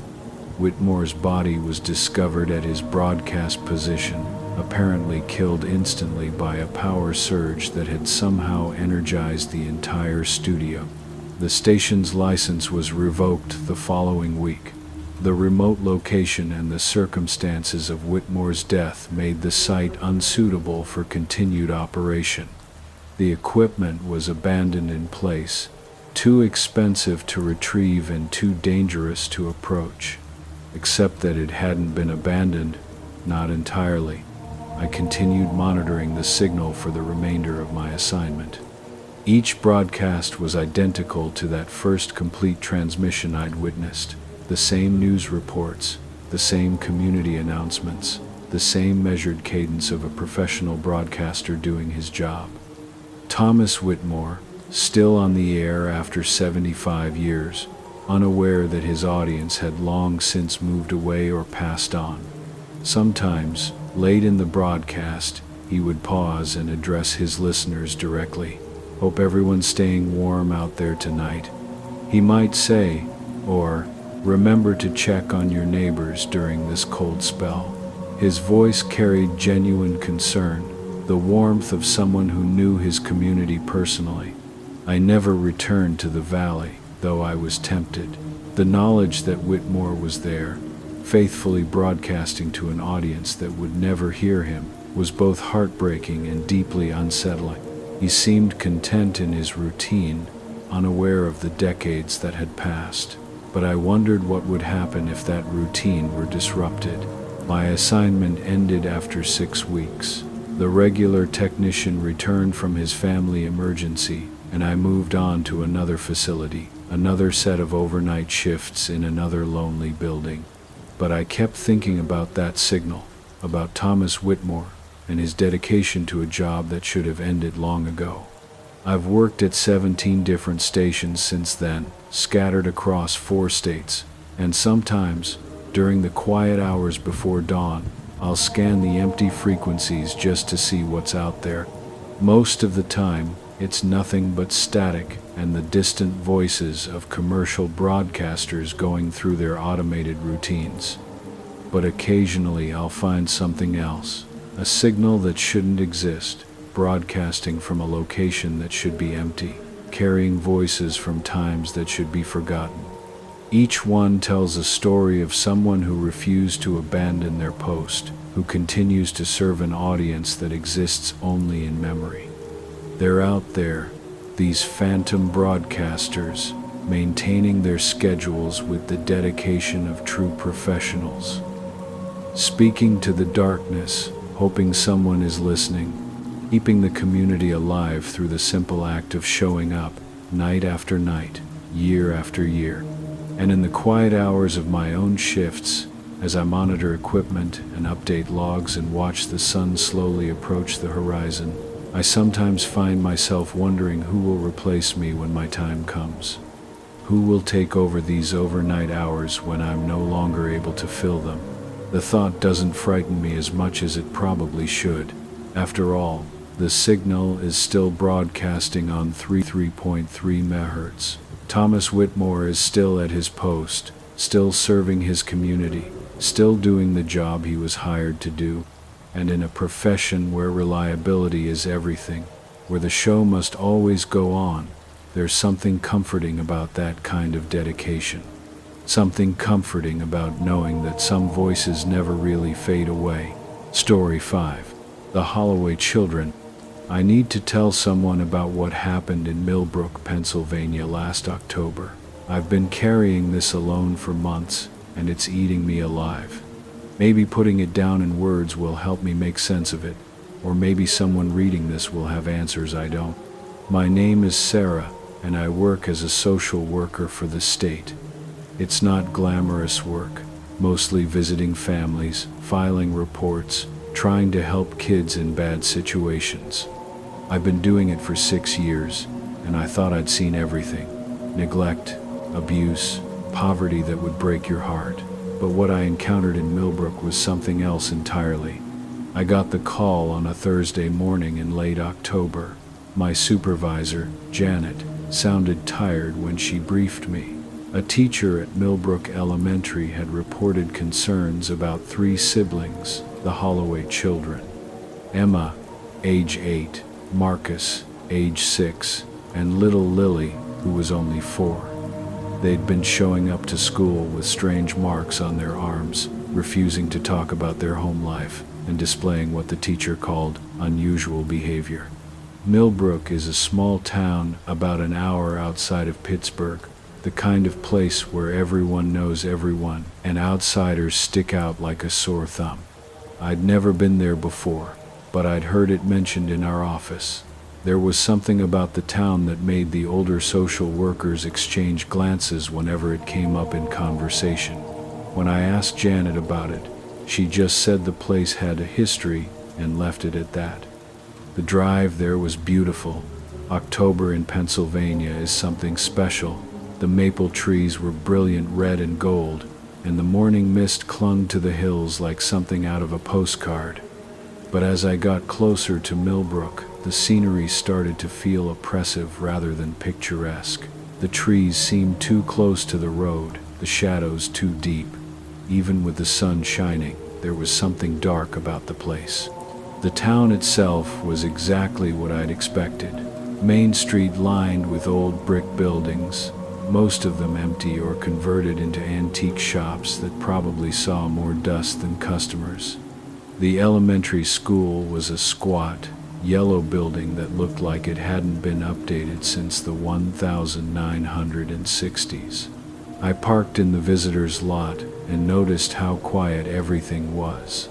No kids playing outside, no sounds of laughter or shouting, just an unsettling stillness that made me check my watch to make sure school was actually in session. Mrs. Patterson, the teacher who'd made the report, was waiting for me in the principal's office. She was probably in her 50s, with graying hair pulled back in a tight bun and the kind of worn-down look that comes from decades of trying to help children no one else cared about. But there was something else in her expression, fear, maybe, or exhaustion that went deeper than just long hours and low pay. "I'm glad you came," she said, shaking my hand with fingers that were ice cold despite the warm building. "I wasn't sure. Well, sometimes reports from here don't get taken seriously." I asked her what she meant, but she just shook her head and said we should focus on the children. She led me to her classroom, where I got my first look at Emma, Marcus, and Lily Holloway. They were sitting together at a table in the back corner, working quietly on what looked like coloring pages. At first glance, they seemed like normal kids. Emma had dark hair in 2 neat braids. Marcus wore thick glasses that made his eyes look enormous, and Lily was small even for 4, with blonde curls that seemed to catch the light. But there was something wrong with the picture they made. They were too still, too quiet, too perfectly behaved for children their age. And then Emma looked up at me, and I felt my breath catch in my throat. Her eyes were the palest blue I'd ever seen, almost colorless, and they held an awareness that no 8-year-old should possess. She stared at me for a long moment, then leaned over to whisper something to her younger brother. Marcus nodded solemnly and said something to Lily, who looked up at me with those same pale, unsettling eyes. Mrs. Patterson noticed my reaction. "They do that," she said quietly, "always whispering to each other, always watching, and they never play with the other children, never laugh or cry or act like." She trailed off, but I knew what she meant. They never acted like children. I spent the morning observing the kids and talking to Mrs. Patterson about her concerns. The marks on their arms were indeed strange, not bruises or cuts but thin white lines that looked almost like scars. They formed patterns that were too precise to be accidental, too organized to be random injuries. When I asked Emma about them, she just rolled down her sleeves and said they were gifts. "Gifts from whom?" I asked, but just smiled and went back to her coloring. The more I watched them, the more unsettled I became. They moved in perfect synchronization, as if they were sharing some silent communication. When one needed a crayon, another would hand it over before being asked. When Mrs. Patterson called for lunch, they stood up in unison and walked to the cafeteria in single file, never speaking, never rushing like normal children would. But the most disturbing thing was how the other kids reacted to them. The Holloway children didn't just sit alone by choice. The other students actively avoided them. I watched a boy accidentally bump into Marcus in the hallway, and the kid's face went white with terror. He stammered an apology, and practically ran away, glancing back over his shoulder like he expected to be followed. After lunch, I arranged to visit the Holloway home. Mrs. Patterson gave me directions, but she also gave me a warning. "Don't go after dark," she said, her voice barely above a whisper. "And if you see lights in the woods behind their house, don't investigate, just leave." I asked her what she meant, but she wouldn't elaborate. She just repeated the warning and made me promise to be careful. The Holloway house was about 5 miles outside of town, down a dirt road that wound through dense forest. The trees were so thick that even in the middle of the day, the canopy blocked out most of the sunlight. My GPS lost signal about halfway there, but I kept following the road until I came to a clearing with a small, run-down farmhouse. The house itself was unremarkable, white paint peeling off the siding, a sagging front porch, windows that were too dark to see through, but the property felt wrong somehow. The silence was absolute, no birds singing, no insects buzzing, no wind rustling the leaves. Even my car engine seemed muffled, as if the air itself was absorbing sound. I knocked on the front door and waited. After a few minutes, it opened to reveal a woman who looked like she might have been beautiful once, before whatever had happened to her. She was thin to the point of gauntness, with hollow cheeks and dark circles under her eyes.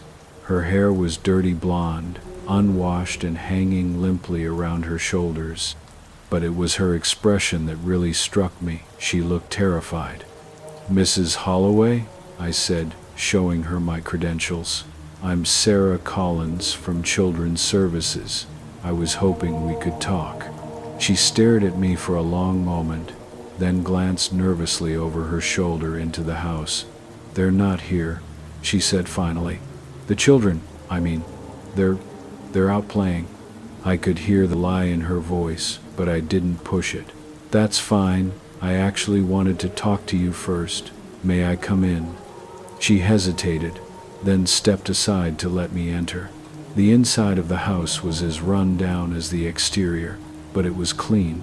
Obsessively clean, actually. Every surface had been scrubbed until it gleamed, and there was a strong smell of bleach that made my eyes water. But underneath the chemical smell was something else, something organic and unpleasant that I couldn't identify. Mrs. Holloway led me to the living room, where we sat on a couch that had been covered with plastic sheeting. She perched on the edge of her seat, like she was ready to run at any moment. "How long have you lived here?" I asked, pulling out my notepad. 3 years, she said. "We moved here after my husband died. I thought it would be good for the children, being in the country, quiet, safe." "And how are the children adjusting?" Her face crumpled, and for a moment I thought she was going to cry. But she composed herself and said, "They're fine. They're good children. Very well behaved." Mrs. Patterson mentioned some concerns about marks on their arms. "Can you tell me about those?" Mrs. Holloway's hands started to shake. She clasped them together in her lap, but I could still see the tremor. "I don't know what you mean," she said. "The teacher described them as thin white lines, almost like scars. She said they form patterns." "I don't know what you mean," she repeated, but her voice was barely audible. I was about to press the issue when I heard something that made my blood run cold. Footsteps on the porch, slow and deliberate. Mrs. Holloway's face went white, and she gripped the arms of her chair so tightly her knuckles showed through her skin. The front door opened, and the 3 Holloway children walked in. They moved in that same eerie synchronization I'd observed at school, filing into the living room in perfect single file. They were still wearing their school clothes, but somehow they looked different. Older, maybe, more serious. Emma, the eldest, looked directly at me with those pale, colorless eyes. "Hello, Miss Collins," she said in a voice that was too mature for her age. "We've been expecting you." I hadn't told them my name at school. I was certain of it. "We should go to our room now," Marcus said to his sisters. and they nodded in unison. Yes, Lily agreed, speaking for the first time since I'd met her. It's almost time. They walked toward the stairs, moving with that same unsettling coordination. Mrs. Holloway watched them go, and I could see tears running down her cheeks. Time for what? I asked, but she just shook her head. You should leave now, she whispered. Please, before it gets dark. I looked out the window and realized with a start that the sun was setting. I'd been in the house for hours, though it felt like only minutes had passed. The sky was already turning deep purple, and the trees outside looked like black silhouettes against the dying light. Mrs. Holloway, I need you to help me understand what's happening here. Your children need help, and so do you. She looked at me with an expression of such despair that it made my chest ache. You don't understand, she said.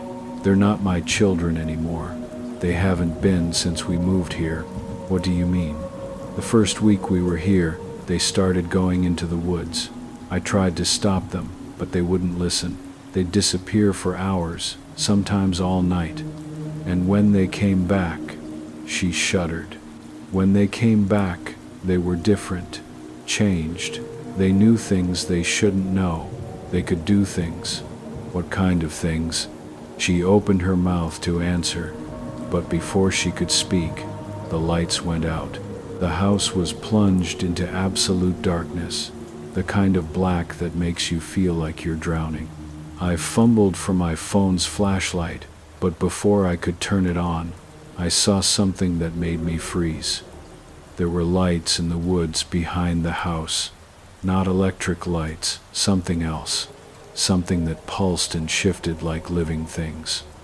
They were moving between the trees, getting closer to the house, and as they approached, I could hear singing. It was the children's voices, Emma and Marcus and Lily, but they were singing something I'd never heard before.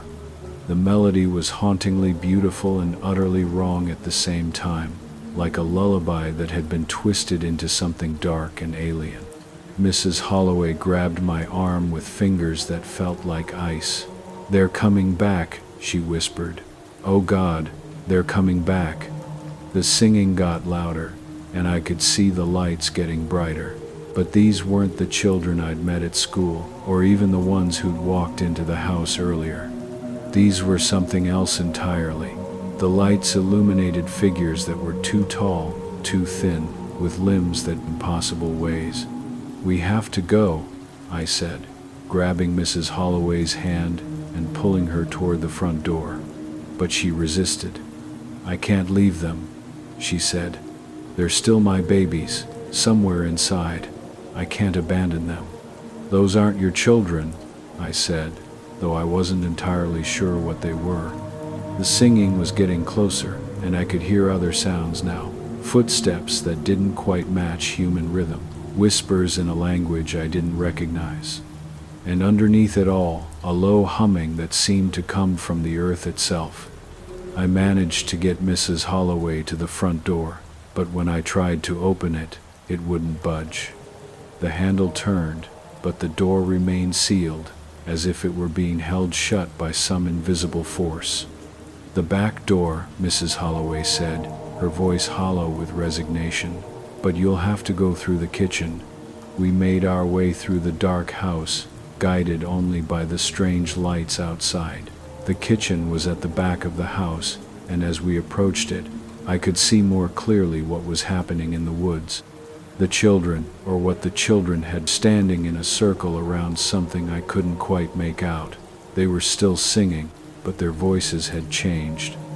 They sounded older, ancient, like they were channeling something that had existed long before they were born. And then I saw what was in the center of their circle. It was another child, a little girl, maybe 5 years old, with red hair and freckles. She was wearing a nightgown, and she looked terrified.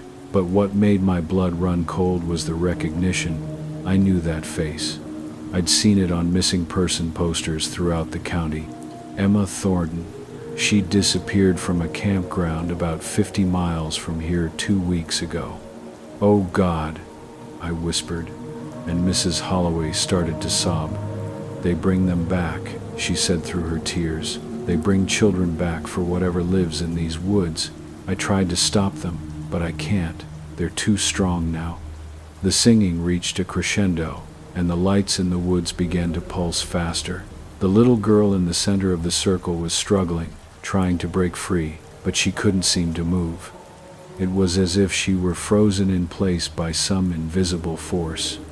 I fumbled for my phone, trying to call for help, but there was no signal. The screen flickered and went black, then came back to life, showing nothing but static. That's when I heard Emma Holloway's voice behind me. "You shouldn't have come here, Miss Collins." I spun around and saw her standing in the kitchen doorway.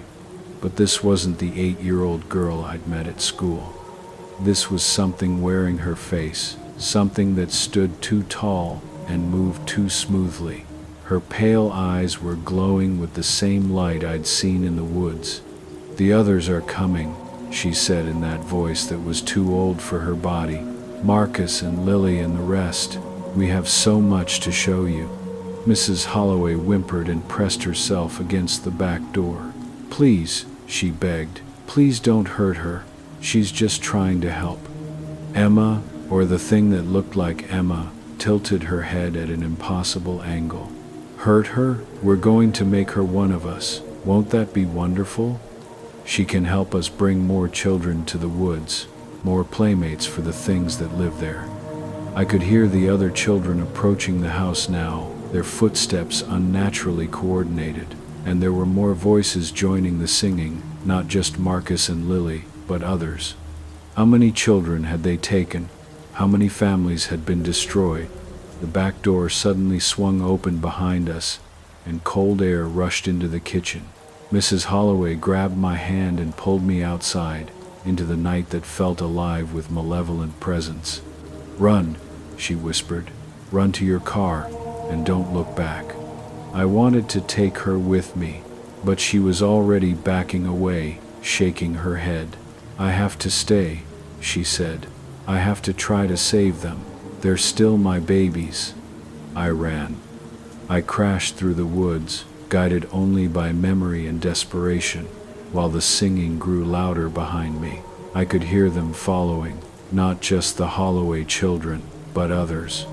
The woods were full of children's voices, all of them singing that horrible, beautiful song. I reached my car and fumbled with the keys, my hands shaking so badly I could barely get them in the ignition. The engine turned over just as shapes began emerging from the tree line.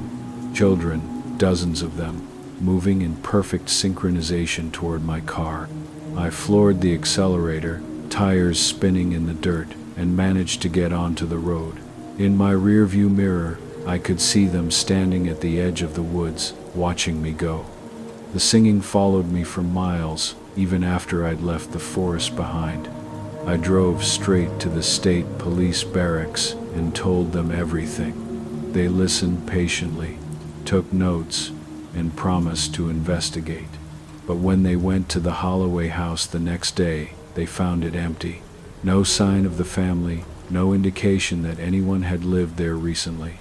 The house was clean, but it had clearly been abandoned for months, maybe years. There was no record of the Holloway children at Millbrook Elementary. Mrs. Patterson, the teacher who'd called in the report, had never heard of them. According to the school, no one by that name had ever been enrolled there. But Emma Thornton, the little girl I'd seen in the woods, was found 3 days later. She was discovered in a state park about 30 miles away, safe and unharmed, but with no memory of where she'd been. She kept talking about the singing children and asking when she could go home to her new family. I've tried to forget what happened in Millbrook. I've tried to convince myself it was a hallucination, a breakdown brought on by stress and too many years of seeing the worst of humanity. But I can't explain away the physical evidence. The scratches on my arms from running through the woods, the dirt under my fingernails, the recording on my phone. I didn't realize it at the time, but my phone had been recording the entire time I was in that house. Most of it is just static and background noise, but if you listen carefully, you can hear the singing. That beautiful, terrible song that still haunts my dreams. And lately, I've been hearing it even when I'm awake. It starts as a whisper, so quiet I think I'm imagining it. But it gets louder, more insistent, calling me back to those woods. Sometimes I catch myself humming along, and I have to bite my tongue to make it stop. I've tried moving, changing jobs, starting over in a new city, but the song follows me wherever I go, and I'm starting to see children who watch me with pale, knowing eyes. Children who whisper to each other when they think I'm not listening. Children who smile at me with expressions too old for their faces. I think they're waiting for me to come back. I think they have plans for me, just like they had plans for Emma Thornton and God knows how many other children. The worst part is, I'm starting to want to go back. The song is so beautiful, and the woods are calling to me with promises of belonging, of purpose, of becoming something more than human. If you're reading this, and if you ever find yourself in Millbrook, Pennsylvania, don't go into the woods after dark. Don't listen to the singing. And, whatever you do, don't trust the children who watch you with eyes like winter sky. Because once they mark you as one of their own, there's no escape. The song will follow you wherever you go, and eventually, you'll have to choose. Resist and go slowly insane, or give in and become part of whatever dark thing lives in those woods. I can hear them singing now, even as I write this. The melody is getting stronger, more insistent, and I think I'm finally ready to stop fighting it. If anyone finds this, tell my family I'm sorry. Tell them I tried to resist, but the song was too beautiful to ignore. I'm going back to Millbrook tonight. The children are waiting for me, and I don't want to keep them waiting any longer. The woods are calling, and I think it's time to go home. Story 6. The Signal House. I've been debating whether to share this for months. Part of me thinks I should just forget what happened and move on with my life. But I can't sleep anymore without hearing that sound, and I need to know if anyone else has experienced something similar. This happened last September. I was working as a freelance photographer, specializing in abandoned buildings and urban decay. It wasn't glamorous work, but it paid the bills, and I genuinely loved the artistry of capturing forgotten places. I'd been doing it for about 3 years when I got a call from a local historical society about a property they'd recently acquired. The woman on the phone, Mrs. Chen, explained that they'd inherited an old research facility from a private estate. The building had been abandoned since the 1970s, and they wanted documentation before they decided whether to renovate or demolish. She offered me twice my usual rate, which should have been my first red flag, but I was behind on rent, and the money was too good to pass up. The property was about 40 minutes outside of town, nestled in a valley between two hills that were thick with pine trees. The drive there was beautiful, one of those perfect autumn days where the leaves were just starting to turn. I remember thinking how peaceful it looked as I pulled up the gravel road that led to the main building.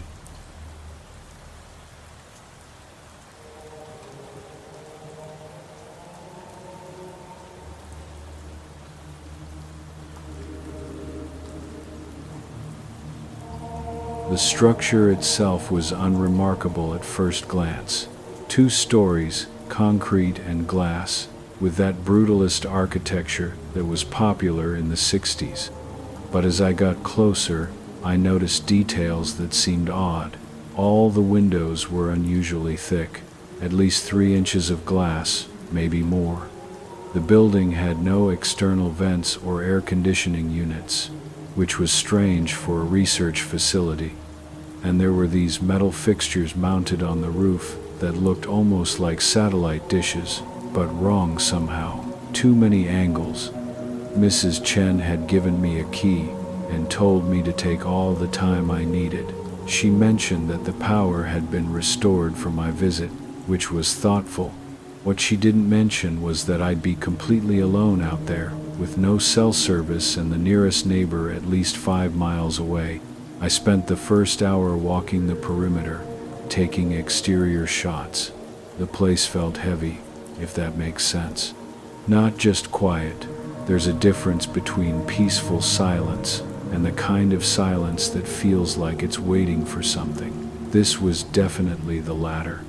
The front door opened with a key that was almost too large for the lock. Inside, the building was surprisingly well preserved. Someone had clearly maintained it over the years, even if it wasn't being used. The floors were polished concrete, the walls were painted a neutral beige, and fluorescent lights hummed overhead. It looked like any generic office building from the 70s. Except for the thickness of the interior walls and the fact that every single door was made of metal. I started on the first floor, which seemed to be mostly administrative offices, empty desks, filing cabinets, the usual detritus of abandoned workplaces. But in every room, I found the same thing. Small metal grills built into the walls, about the size of speaker covers. They were positioned oddly, some near the ceiling, others close to the floor, with no apparent pattern. The second floor was where things got interesting. Instead of offices, there were laboratories, or at least, that's what they looked like. Long metal tables, built-in cabinets, and sinks with industrial-grade faucets. But there were no instruments, no equipment, no indication of what kind of research had been conducted there. Just empty rooms with those same metal grills in the walls. And then I found the control room. It was at the end of the second floor hallway, behind a door that was heavier than the others. The room was filled with obsolete electronic equipment, banks of switches, dials, and gauges that looked like something from a 1960s sci-fi movie. Most of it was covered in dust, but one panel was clean. Recently cleaned, I realized. I was photographing the equipment when I heard it for the first time. It was a low humming sound, almost below the threshold of hearing. I thought it might be the building's electrical system, but it had a rhythm to it. Not mechanical, more organic. Like breathing, but slowed down and deepened until it became something else entirely. I tried to locate the source, but the sound seemed to come from everywhere at once. It lasted maybe 30 seconds, then stopped as abruptly as it had begun. I stood there for a long moment, camera raised, waiting for it to return. When it didn't, I convinced myself I'd imagined it. But then I noticed something else. The clean panel I'd seen earlier. Several of its switches were now in different positions. I was sure of it. I'd been looking at the equipment just minutes before, and those switches had definitely been in different configurations. I checked my camera's LCD screen, scrolling back through the photos I'd taken. In the earlier shots, the switches were clearly visible in their original positions. But if I'd been looking at the panel when the humming started, and if I'd been standing in the same spot, then someone or something had moved those switches while I was in the room. My hands were shaking as I packed up my equipment. I told myself I was being paranoid, that maybe I'd bumped into the panel without realizing it. But deep down, I knew that wasn't true. Those switches had been moved deliberately, and I hadn't been alone in that room. I should have left then. I should have walked out of that building and never looked back. But I needed the money, and I hadn't finished documenting the basement level yet. Mrs. Chen had specifically mentioned that there were additional rooms downstairs that needed to be photographed. The basement was accessed through a stairwell that was hidden behind what looked like a supply closet. The stairs were made of the same concrete as the floors above, but they felt different under my feet, colder, more solid, as if they'd been built to support tremendous weight. The basement was a single large room, easily 3 times the size of any of the spaces upstairs. The ceiling was low, maybe 7 feet, and lined with those same metal grills I'd seen throughout the building. But down here, they were larger and more numerous. Dozens of them, arranged in a grid pattern that covered the entire ceiling. In the center of the room was a chair. It was bolted to the floor and looked like something from a dentist's office, but more robust. Heavy metal arms, thick leather straps, and a headrest that had been adjusted to face directly upward toward the ceiling.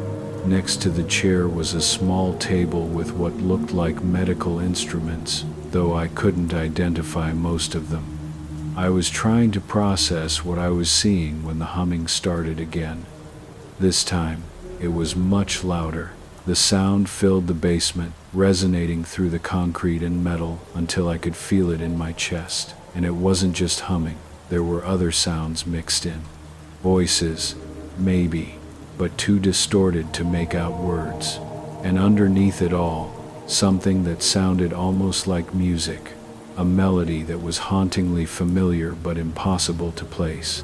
The metal grills in the ceiling began to vibrate, and I realized that the sound was coming from above, from the building itself. The structure was acting like some kind of resonating chamber, amplifying and modifying whatever was being played through those speakers. I raised my camera and started shooting, more out of professional instinct than conscious thought. The flash illuminated the basement in stark black and white, and in those brief moments of light, I could see dust motes dancing in the air. But they weren't moving randomly.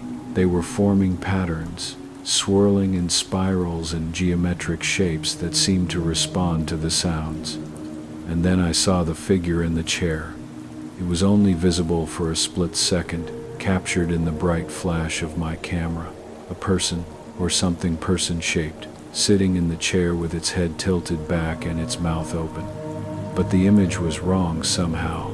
The proportions were off, the limbs too long, the face too angular, and the eyes, even in that brief flash, I could see that the eyes were completely black. I didn't stop to think. I ran. I took the stairs 3 at a time, burst through the supply closet door, and sprinted through the building toward the exit. Behind me, the humming grew louder and more complex, as if the building itself was waking up. I could hear metal creaking, electronic sounds, and something that might have been laughter. I made it to my car and was halfway down the gravel road before I realized I was crying. My hands were shaking so badly I could barely grip the steering wheel. I had to pull over twice to compose myself before I could continue driving. When I got home, I immediately transferred the photos from my camera to my computer. Most of them were exactly what I'd expected: empty rooms, obsolete equipment, architectural details. But the last few, the ones I'd taken in the basement, were different. The chair was empty in every shot. No figure, no person, nothing but empty leather and metal. But in the background, barely visible unless you knew to look for it, there were shadows that didn't match any of the objects in the room. Shadows that looked almost like people standing just outside the frame. I called Mrs. Chen the next day to tell her I'd completed the work. She seemed pleased and said she'd send payment immediately. But when I asked about the building's history, about what kind of research had been conducted there, she became evasive. "Oh, that's all ancient history," she said. "Some kind of acoustics research, I believe. Sound engineering. Nothing important." I pressed her for more details, but she insisted she didn't know anything else. The building had been empty for decades, she said. No one had been inside for years before they hired me, but I knew that wasn't true. Someone had been maintaining that place. Someone had been using that equipment, and someone or something had been in that chair. I tried to forget about it. I delivered the photos, got paid, and moved on to other projects. But I couldn't shake the feeling that I'd stumbled onto something I wasn't supposed to see. Something that was still happening, still ongoing, in that building in the valley. A few weeks later, I drove back out there. I told myself I was just curious, that I wanted to see if the building was still there. But really, I think I needed to prove to myself that I hadn't imagined the whole thing. The building was gone. Not demolished, gone. As if it had never existed. The gravel road was still there, leading to an empty clearing in the woods. But there was no foundation, no debris, no sign that a structure had ever stood there. Just grass and trees and the kind of silence that feels like it's hiding something. I asked around town about the property, but no one knew what I was talking about. The Historical Society had no record of hiring me. Mrs. Chen didn't exist, at least, not according to any directory I could find. Even my bank records showed no payment from them, though I clearly remembered depositing the check. The only proof I have that any of it happened is the photos on my computer, and even those are starting to change. The shadows in the basement shots are getting darker, more defined. Sometimes I swear I can see faces in them, and, if I listen carefully, wearing headphones with the volume turned up, I can hear something in the background of the silence.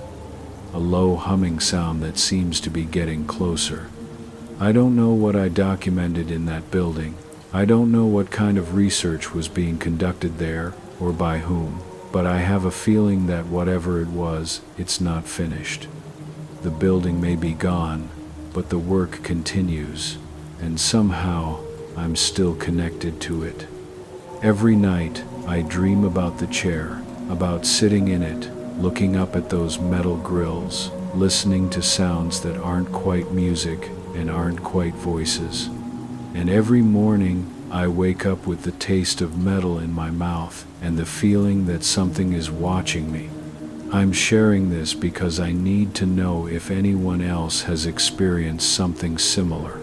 If you've ever heard of a research facility that dealt with sound or acoustics or something called resonance engineering, if you've ever seen a building that vanished without a trace, or if you've ever been hired to document something that officially never existed, because I'm starting to think that what I found in that basement wasn't just a research facility. I think it was a transmission station, and whatever it was transmitting, it's still out there, still broadcasting, still waiting for someone to receive the signal, and I think that someone might be me. Tonight's whispers end here. Tonight's whispers end here. If your eyes are still open, don't turn around. Let the dark take care of everything. Sleep well.